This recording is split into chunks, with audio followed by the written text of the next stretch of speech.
Čaute, volám sa Peter Weiss, reprezentujem pestiarsky klub Zvolen, mám 32 rokov a som zo Slovenska.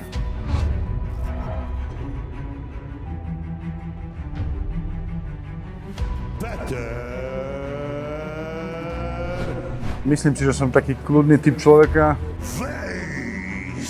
Niekedy ma dokáže nahnevať asi ľudia. Pracujem aj s ľuďmi, takže toto je vec, ktorá ma dokáže niekedy vytočiť, ale je to málo kedy, keďže som taký kľudias, pracujem kvázi ako aj tréner. Po fyzickej stránke je to v pohode, ale je to vyčerpávajúce po psychickej, keďže celý deň si s ľuďmi, pracujem s ľuďmi, čiže je to viac menej nie fyzická vyčerpanosť, ale tá psychická vyčerpanosť. Začal som, keď som išiel na strednú, 15, začal som tajským boxom. Čiže to bol taký prvý začiatok, popri tom som robil aj brazílske jiu-jitsu, wrestling, čiže bol som aj MMA zápasník chvíľku, ale potom najbližšie k srdcu mi je ten box a posledné roky sa venujem vyslovene iba tomu. Mal som ťažké zranenie, ktoré už veľa ľudí si myslelo, že sa nevrátim k tomuto športu a už si mysleli, že to vzdám, ale cez to všetko som prešiel a to si myslím, že bola skúška ohňom. Na zápase som si rotačne teda vylomil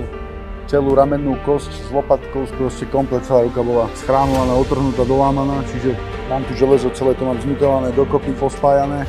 a som vďačný, že môžem ďalej boxovať, cez to všetko, cez tie bolesti, cez tie rehabky a cez x mesiacov naťahovania a bolesti som sa vrátil k tomu športu.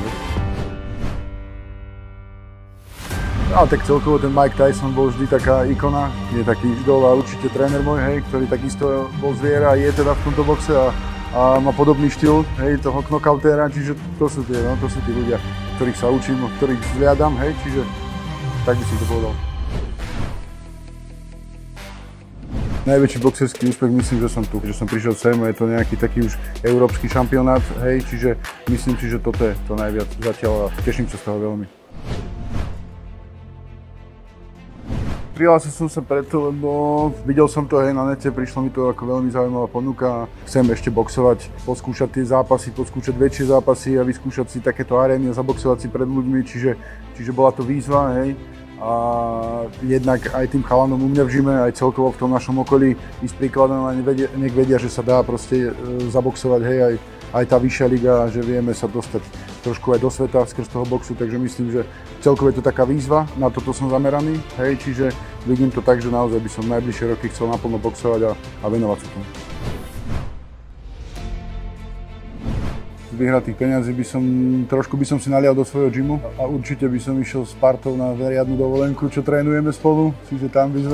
išli by sme si to užiť, išli by sme si trošku oddychnúť. Podelil by som sa určite s trénerom, s mojimi ľuďmi, ktorí takisto mi pomáhali na tejto ceste a boli súčasťou tohto celého, takže myslím aj na ostatných ľudí a tak a tieto veci si vylepšiť okolo svojho biznisu a tak.